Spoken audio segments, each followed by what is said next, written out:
Attorney Orly Vicente Montalban na regarding po sa iyahaga mga panlantaw nini nga iskutan pero ato sa siyang dawaton speakers din niya. Attorney Orly Vicente Montalban, Attorney, mayong gabi eh. Yes, maayong gabi Bumbo Kevin, no? O sa atong mga suking tigpaminaw, no? Sa Bumbo Radio Butuan o of course nananaopod ka nato, no? Sa Facebook Live. Maayong gabi kanatong tanan. Sige, Attorney, sa sinugdanan sa gyud atong ipaabot ang imuhang disclaimer regarding po dani nga mga iskutanan susama ni ini karong gabi una, Attorney. Yes, no? So sa dili pa nato, no? Luwatan atong mga panahon, no? Kung pamahayag may tungod sa ato ang tema karon, no? Sa ato ang interview. So para ato lang ipahibalo, no? Sa kadaghanan nga ang ato ang mga discussions, mga panahon ini karong atong interview is for general information only. Unya naglangkob lang kini, no? Sa atong personal o legal nga opinion isip abogado o walay labot, no? Wala kini nagsalamin o walay labot ang ahensya organization nga kita na nabilong Bumbo Kevin. Sige. Ari sa ta, Attorney, sa first, second day, okay, noon, karong pa ka na ako nakauban sa ato aga programa nga Zona Libre. Dari sa ta sa imuhag nga mga nalantawan sa pagsugod pa lang ni ining confirmation of charges sa Attorney sa imo sa mga views regarding ni Ana. Okay, so ang ato palantaw gid ani sa pagsugod pa lang, no, diin dunay mga opening statements ang duha ka mga panig, no, ang prosecution ug ang defense. So atong makita na gid ani ug unsay kalainan, no, sa ilahang duha ka mga panig, no. Diha sa prosecution na gid diha makita nato ang ilahang kaso nga diha gyud, no, naka pundasyon, no, nakahaligi diha sa gitawag nato bang mga assumptions, no, mga assumptions o of course kanang mga rhetorics, no, diha nato na kuan nga ang ilang basihan lang ay is kanang mga assumptions o niya generalizations o rhetorics, no, political rhetorics. Samantala, no, sa isa pikas nga bahin, no, objectively atong matan-aw nga ang depensa nag-focus gyud kun unsa ang balaod, no, kun unsa ang balaod because ang International Criminal Court is a court of law. Dili man siya court of rhetoric, no, court of public opinion or court of generalization or assumptions, no. So muna ang ilahang focus ni Ana. Kunya I'd like to think, no, puro man kuan ng medyo drama may tungod sa human suffering, murag na ba ang kuan ba ang gi-present, no, sa prosecution, especially katong Filipino lawyer nga si Attorney Butoyan. Medyo nakita nato na he was highlighting, of course, no, the suffering of the alleged victims of AJK batod ba na niya. And in fact dunay mga reactions adto. What about, no, katong mga biktima, no, sa mga criminals nga na-involved sa drugs, no. Isa lindot na lang ni ay nato to, no, nga sila man gyud ang dunay gyud sufferings, no, in the first place. Mingon ni Ana ang atong nakuan naobserbahan unya ang depensa, of course, no, naglantaw gyud na nga kini siya iyang na-establish, no, ang in the first place nga kini siya maybe a case of political maneuverings, no, political persecution, no, sa kontra, no, sa former president, no. Muna ang iyahag dito nga iyahang banat, no. And in fact iyahan ang na kuan karon kini bang iyahan ang na panday, no, nga mao nga theory, no. Ug of course ang iyahang theory katong primero ning opening statement is that everything that happened sa presidency and the mayoralty ni kuan, no, former president, everything was based on law, no. Pinasuway gid sa rule of law. And I think kung ditsuhon na to karon ang pag-analyze na itabo karon nga pagkuan niya sa iyang depensa is iya yung na pamatud-an, no, nga ang iyang mga statements sa unang adlaw is force, no, backed up by evidence. So iyan naman dapat ang court, no. That is why we are looking up at the ICC at this point in time. Sila man ang standard of litigation I hope no nga ilan ang makita no nga kuan kay ingana magud kaayo medyo of course makita lang gud nato no nga mura og personally I was hurt no by the description of the Philippine judiciary system no sa panahon sa opening statement sa prosecution. That was a slap on the faces no of court officials no court personnel officers of the court in the country. Ato ganing makita nga unsa na magid ang Pilipinas di ay matud pa na agahin ito gi quote pa ang personality dito no nga nagmatuo daw nga ang Pilipinas is wala na ipaglaom because there is impunity no so medyo lisod kaayo na siya i-kuan no i-prove no even thinking ang atong kahimtang karon wala may problema we can go to the courts man di ba. We can go to the courts and we can even go up to the highest court of the land, which is the Supreme Court. So, katong description of the prosecution of our alleged failure in the country is very much an affront, no, to us, no, to us. Kanang naa sa korte, labi na nang naanan, of course, ng empleo sa ato ang judiciary. Only because matud pa na sa usa ka ilahang gikuan nga site nga personality is tungod lang kuno kay walay gyoy matud-ano kay wala kunoy mga police no nga mo hatag og mga forensic evidence etc. etc. And do we think that is even the problem of the judiciary? No. It is the problem of the executive department no kanang forensic gathering. That is not part of the judiciary.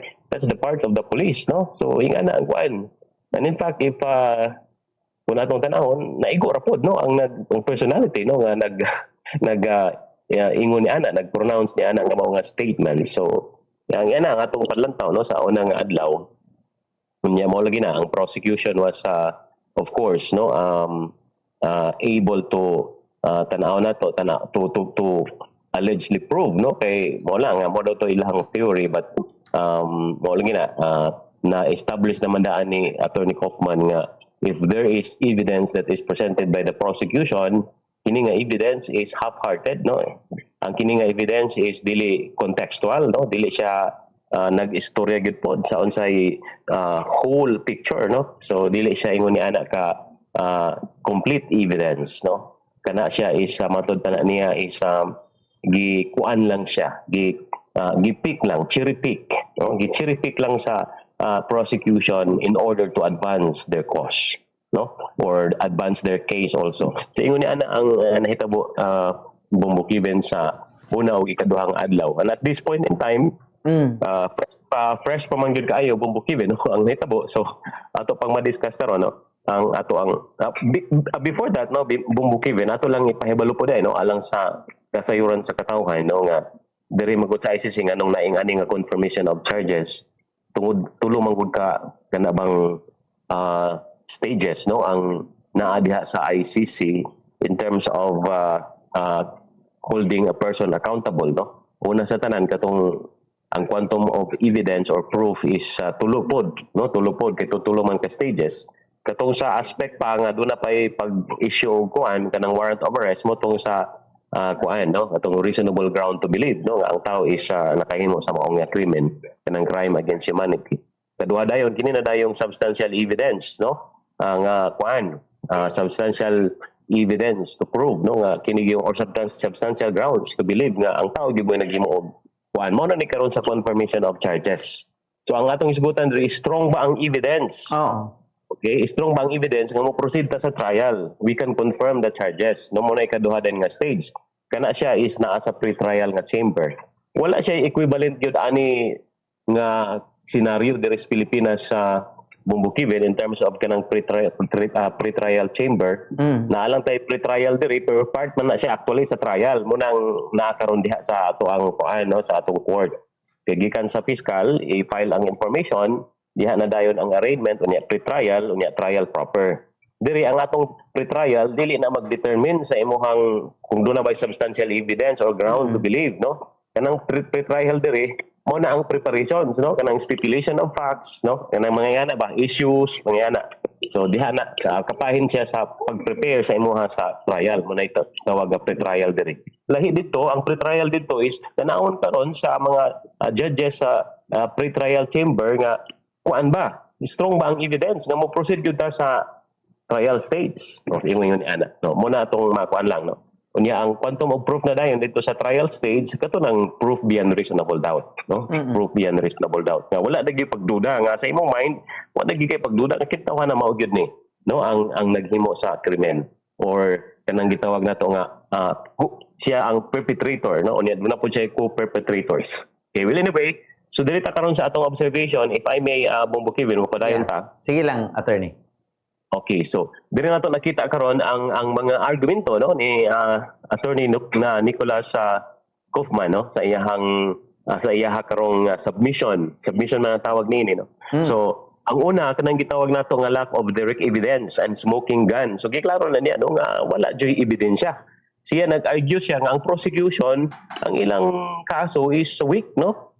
Ang ilang kaso is weak because ang ilang basihan for charging Duterte or the former president is circumstantial evidence. Kung atong tan-awon ang circumstantial evidence Bumbukiwin sa balaod, dili na siya direct evidence. Okay, dili na siya direct evidence. Ang strong ni ana is kining direct evidence. Kining circumstantial evidence, weak na ni siya, no? Pwede man na siya pero mo lagi na weak na siya in terms of the appreciation of evidence. Kaya nga naman, dili siya direct proof linking to Duterte sa specific nga mga killings. Okay?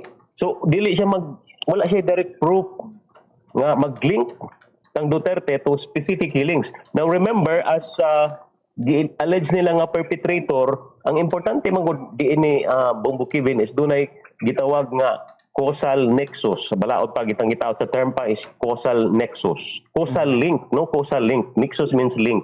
Na causal link sa iyang gipang istorya nga mga orders, for example, o ngadto sa pagpatay.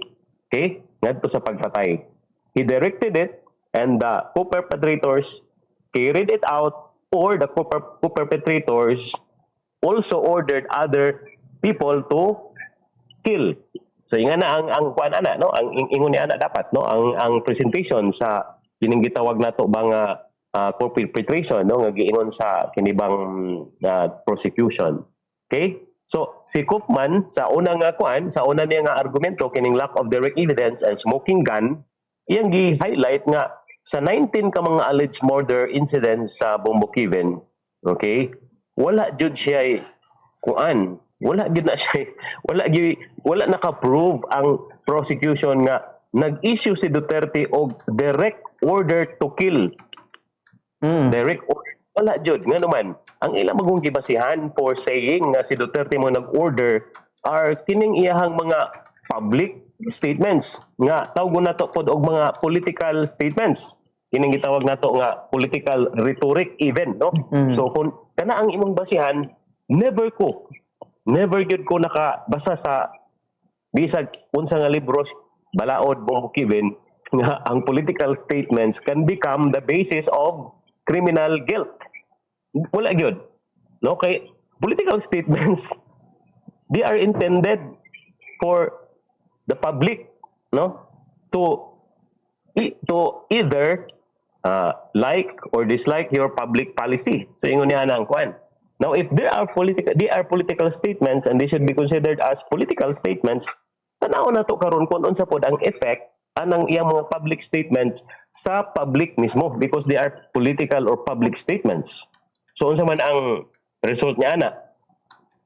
Ang result ana Bumbukiwin is approval sa mga tao.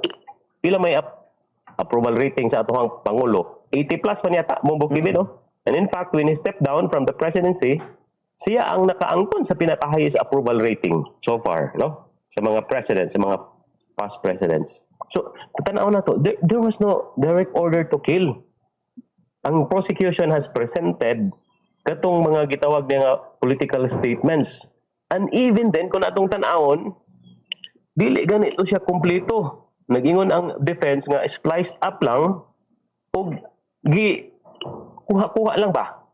Nga dili gyud niya ginabasa ang kumpleto gyud nga statements, no? So ingon ni ana, unya mao na si Juan pod Attorney Kaufman is iyang na-describe ang prosecution's narrative nga atong gitawag ni kaganin natong kung ano nga artificial construct, no? Artificial construct nga nakabase sa kanang gitawag niya nga low quality data and statistics rather than reliable evidence. No, rather than reliable evidence. So makita nato diha, no, kung unsa ang kwan. And those who are in the practice of law and those who are studying law, makabalo ni ini, no? Kung unsay pasabot niya ning low quality data and statistics rather than reliable evidence. So muna ang una niya nga argumento nga of course, no, gigamit Bumbukivid. Ikaduha dayon kining iyang giingon nga ang prosecution was cherry picking and context of Duterte's speeches. Wala na tarong, no, o kuha nila ang context. Nag-cherry pick lang sila. Okay? Sa gitawag na to nga speech ni ato ang former president. So, nag-insist si Kapman nga ang prosecution nag-cherry pick or selected Duterte speeches taking inflammatory language out of context to imply criminal intent. Ako nagikayong kaganing nagibumukimilay, wa jud ko'y basihan, awag jud ko'y nakimo na nga, nabasa jud nga, tinibang ang imuhang political statement as a political person, okay, as a leader of a country, for instance, is mauna, nag-imply na og criminal intent, no? Wala ingon ni ana. Okay? Gawas kung direct nag-order jud ka, patya na siya, unya, mauna, gipatay pod tungod sa imuhang direct order. Pero kanang ingana, intended for the public, no, to know your policies, no, or wala na diha ni ana, no. Okay, so in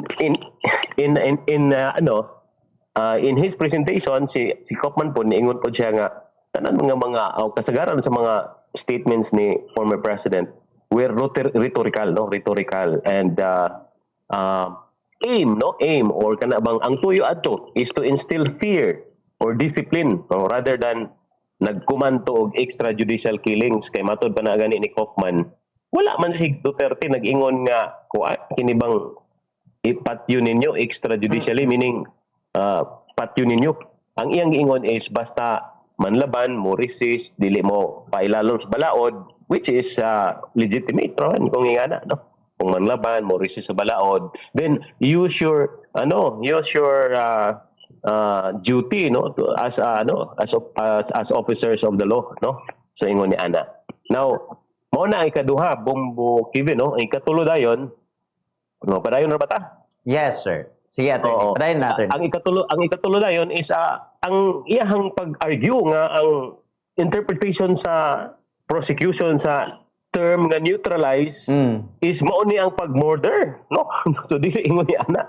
And I was happy to hear that Attorney Kaufman was able to really, no, argue in this manner. Nga kining word nga neutralization or the word neutralize, dili ni siya mao ang giingon sa prosecution nga murder. Okay? Kanang neutralize, no? Kuana kini bang pag-arrest or pag-subdue sa suspect, not to kill them. Mo na siya ang pag-neutralize, to subdue, to arrest.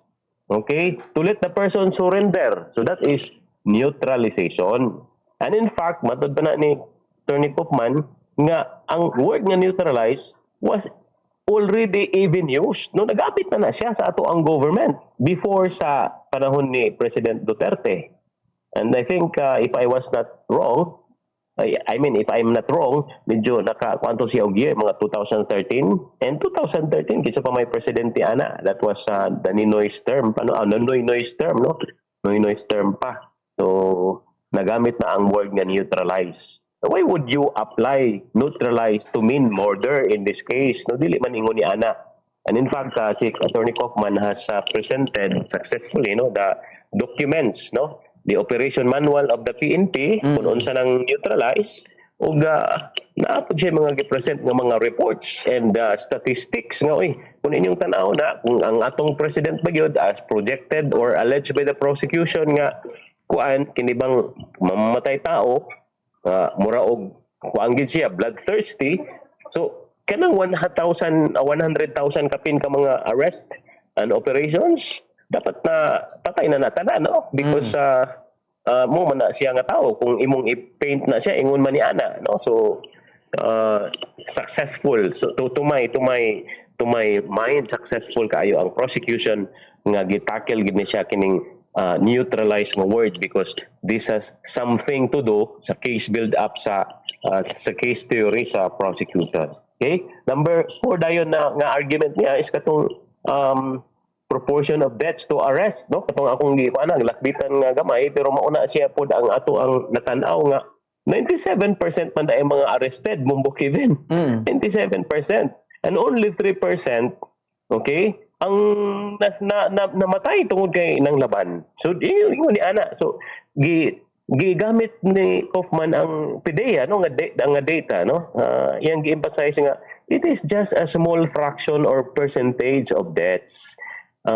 About 3% lang no. 97 point something no ang arrest. Pero wala na gani mag 3%. 2 point something percent ra ang anti-drug operations nga dunay gitawag nato nga death niya. So it's not widespread. So importante ni siya tungod kay do naman goy gi-argue no sa prosecution nga widespread daw no, widespread daw ang killings no. Widespread. Kung widespread, why is it that only 2 point something percent no? So ingon ni ana no. Giingon mo ang prosecution nga si Duterte is iyang gitagaan ang mga pulis og armas o giyahang gipunduhan aron magpatay og mga tao. Which is nakakatawa matud ni Attorney Kaufman kay natural naman sa president o sa mayor nga iyahang armasan ang iyang mga pulis o tagaan og pundo no aron magpatuman sa balaod. That's just part of the task of the police and the mayor or the president has to support that no. And in fact si Kaufman nagingon siya nga mao pod na ang gibuhat gani sa nasod diin ko gikan. so ingon niya what's wrong with that? You have to arm the police, no, and give them funds for that, for the purpose of law enforcement. So, ingon niya na, very legitimate.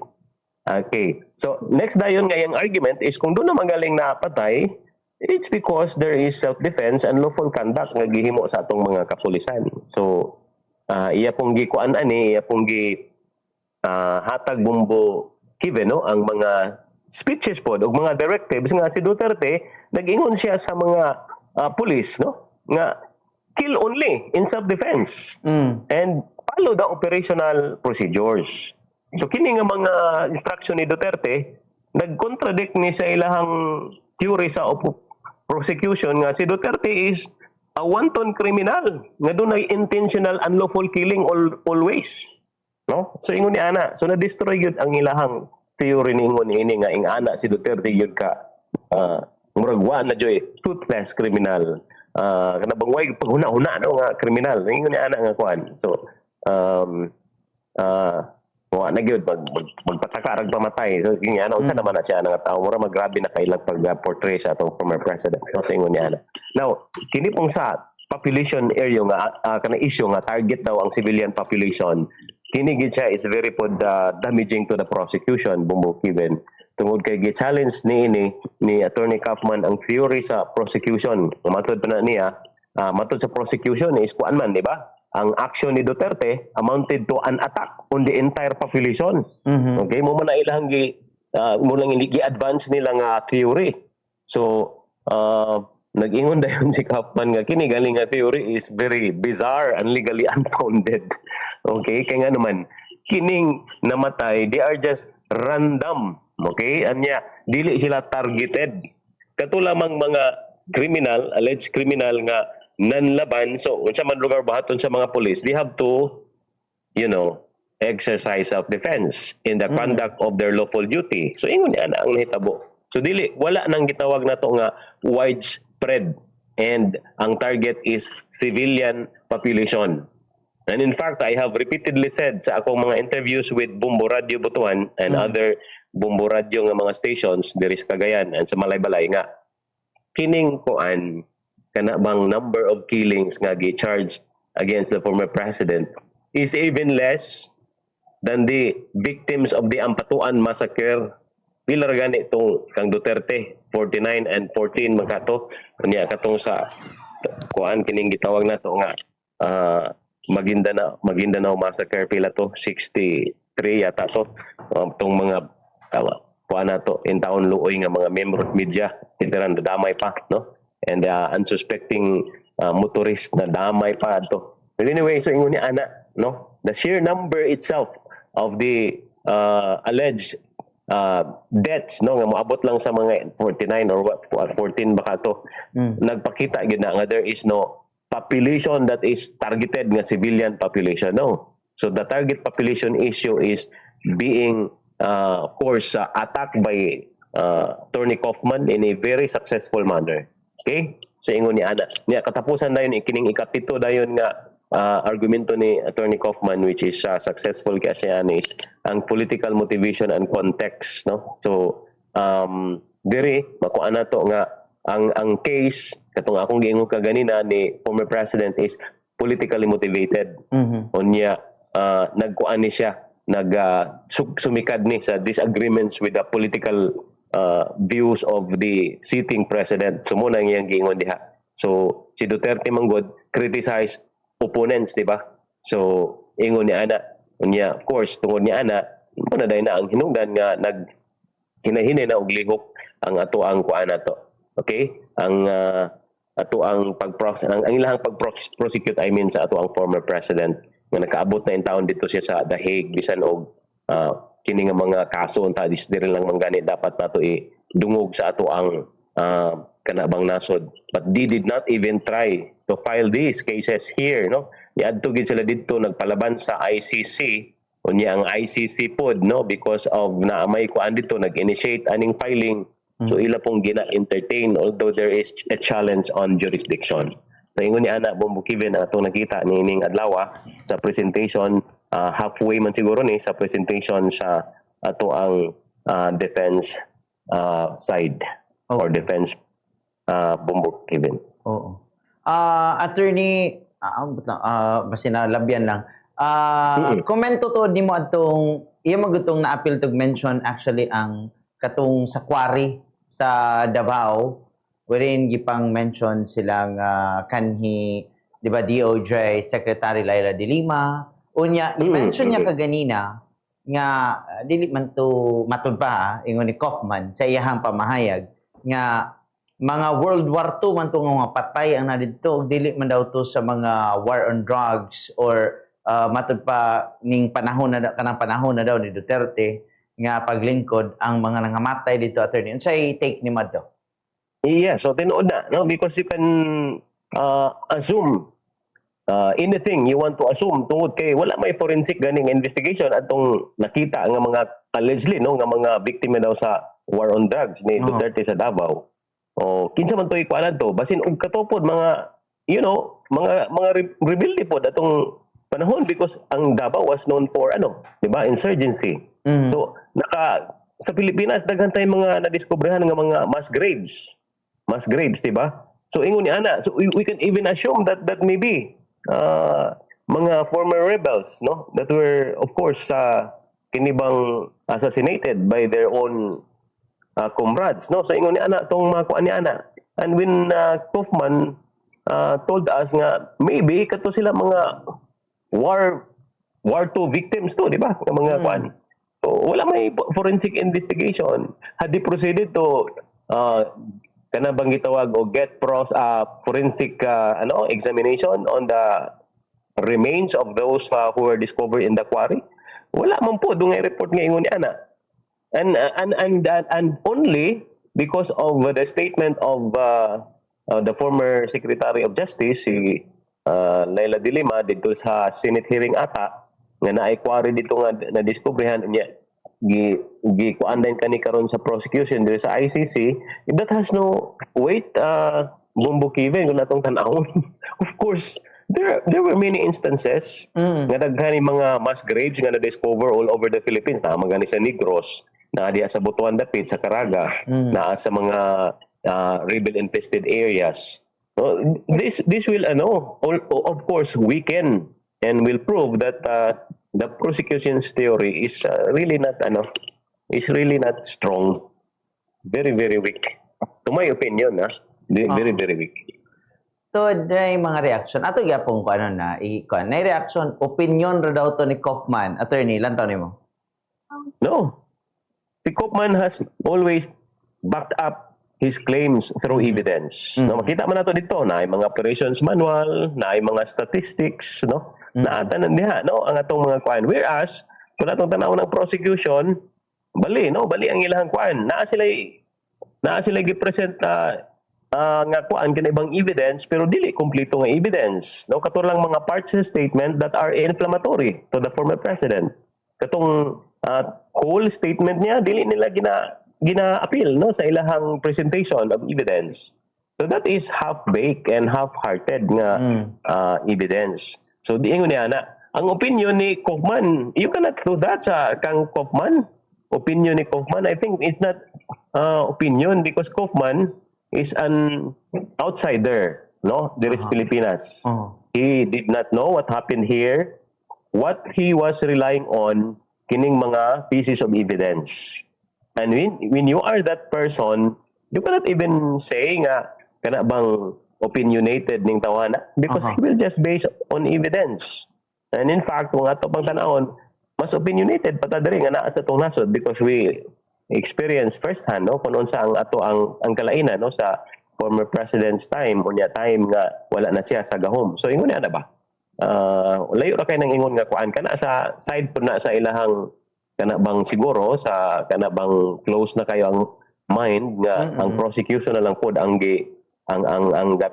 kana bang ga i-consider because when you look at only the prosecution, of course heavy ang ilahang emotions, no? They appeal to emotions. They appeal to emotions. But emotions are nothing in the court of law. Dili man na siya kung ano ang emotion sa court of law. Will you cry and cry there and the judge will, pity on you because you cried? Dili, no? You have to present your right in a manner that is based on law. So, muna imong kuan na to, kaya that's a court of law. That's not a court of emotion. So, ingon niya na. Backed up by evidence. And muna ang kuan karon sa depensa nga abogado Abo Mukibet. Pero nabay na-skip ka ni Kaufman sa milabay nga mga allegation nga gipresentar sa prosecution attorney. So far, I cannot say that at this point in time kay wala pa man nahuman, no? Halfway pa man siya, no, sa iyang presentation. I'd like to reserve that comment kung mahuman na, no, ang iyang submission, no, as a defense counsel. But at this point in time, I'm satisfied nga na-present to niya, no, na iyang naguba, no, ang theory sa prosecution, especially on the matter of criminal intent, no, kay mo man lagi na sa ato ang criminal law, ang baka pagkuan gini mo ang imong mens rea, no, imuhang criminal mind, no, tanaon ba og na bagi kay criminal mind. So wala kay criminal mind, so you are not guilty. Okay? So ingon man ang kuan nato na diha. Unya, of course, ay imong freedom, imong intelligence, mo man ang mga elemento sa krimen, no, sa ingon ni ana. But we do not see that in the former president, no. As a lawyer myself, so I have to evaluate evidence on this context. No, dili lang kay tungod sa atong emotion. We can always, of course, feel something, no. But is it even lawful? No, ingon ana. Ano na tutan-awon diha?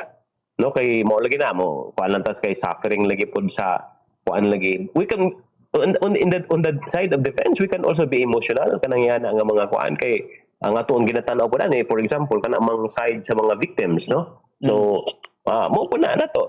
So, ato pong i-humanize ang ilang experience. What will happen? We can also be advancing, no, the idea of emotion kay nabiktima man po ta. I myself even, no, was a victim of ingana nga mga kuan, no, mga senaryo nga ang mga kining mga involved sa drugs naka kuan sa kinabuhi, no, sa atong mga mahal sa kinabuhi, no, sa ingon na ba? But other than that, I relegated that to an importance. Tanaw na to kung ano sa ang evidence. And so far, the more evidence presented is kini si kuan. And legal arguments presented kini si sa depensa, no, sa defense na party, no, sa former president Bongbong Kiwit. Ganaan ko ito yung muhang explanation, attorney, at least nasabtan nato karon. Nasabtan po, even sa ako nga part, nasabtan ako katong imong gipalaw man ang pamahayag nga walay sa matod pa ni Kaufman walay na pamatud-an niya casual link sa mga speeches. Kusa ang tawagan na Bongbong Kevin is causal link. Causal link. Salamat. Causal nexus. Nexus. Oh, yes, nexus. N-E-X-U-S. Oo. Causal nexus. Nexus means link. Connection sa tali na sa pulong Yes. o sa lihok. Oo, yes. Oo. Sa So, lihok lisod sa kayo mga gipang dudahan. Ano ba? No? Dagdudahan nga mga co-perpetrators niya. Okay, Wala gidudahan. sila Gamitin na yes, ito. oo. Gidudahan nga perpetrators. Co-perpetrators. So, ang And in fact, kung ingon man giana, kung ingon man gani nga dunay kanang gitawag nga causal nexus, doon na ba'y primero ana gyud nga tan-awon, doon na ba'y common plan. Kanang gitawag nga common plan. Apa sila common plan? Wala, no? Kay in fact, ang ilang mga statements katong mga gitawag nga co-perpetrators, labi na kang Senator Bato, was just a reiteration of the President's pronouncements nga you neutralize only the drug suspects o kung kuan gyud sila, mo resist sila, for example, no? Mo resist sila. Mura na sila ang kuan, but other than that, nag-meet ba sila at a certain place? Unya dito dayon nagplano sila, they hatched a plan, naghat sila og plan, unya dito ila dayon gi-execute. Okay? Ila dayon gipangtawag tong mga personnel, mga police personnel aron you execute this ano. So ingon ni ana, kung doon na pa ingon ni ana nga plan, kining 97% no nga kabahin sa mga na-arrest no na nangamatay na unta ni. And of course the hyperbole ni President Duterte nga maingon nga magdugo gining dagat tungod sa mga drug addicts na natuman na unta if he is really bent on making his statements a reality. Pero dili man, no? Dili man. Ang iyana is hyperbole naman ginang iyaha ang mga statements ba kay kakatawa na maganita ana sa mga statements kay mao lagi na tinambay ba nga kuan dili gid maka-appreciate ana nagbinauban nga mga kuan kini bang grupo diri sa atong nasod kay wala man gud ni sila na kuan mga elitista man ni sila bumbukibe no mga elitista nga wala gyud in tawo nakapuyo sa kalye pero kita nga nakapuyo ta sa kalye we resonate with the former president, we resonate with them perfectly. Kinakabaluta nga kuan na istorya tubaan na ng uban diha. Pagkuan na siya ba? Istorya na sa tubaan nga para lang at magkuan sa mga labi na katong mga na diha sa kanabang ingana nga mga industriya sa droga nga kayo seryoso po ni siguro kay hindi mo pud katawa po itong former president. Iya man pud nang paagi po sa governance or leadership which is appreciated no by the public no. So muna ang atong ginatan-aw diha unya kato lagi sa ilang common plan do na bay causal nexus or link no dito sa death no sa iyang mga pronouncements do na bay link ani nga at a certain time date nga iyan ang gi-pronounce o diri dayon nga kuan no kinigyud nga adlaw pod do na ginitabo yun ani nga na kuan do na gi-kuan kay si kuan ni adto gid dito o kini si co-perpetrator for example or Senator Bato adto gid siya nga lugar sa Bulacan nya iya gi-instructan dito nga personally iya gi-kuan tungod kay gikan siya dito sa palasyo nakig-istorya sa ni Duterte mao gini ang nitabo dito sa Bulacan one time big time mao gini nitabo pila wala man na nga ebidensya bumbo given. So very very difficult for the prosecution to get back from their feet pag ingon na nang nitabo kay lukapa sila ning mga panahon na bumbo given. Ako lang ganun at least na nga naamo diha nga mga abogado nagklaro ana nga mga termino kay sa tinuod lang ba, daghan kay mga Bisaya man gud attorney nga bisan ako ang kana ganing mga reaksyon nato okay la diri as kahanginan kay maningkamot ta nga dili makaistorya og kanang murag normal na to nga istoryahan diha sa ato ang gawas, di ba? Nga inini kang Duterte ba nga ang iya pug gibit-bit ang iyahang kana nga mga term. Gibit-bit niya ang iyahang mga pamahayag bisan patuod nga nahimo na nga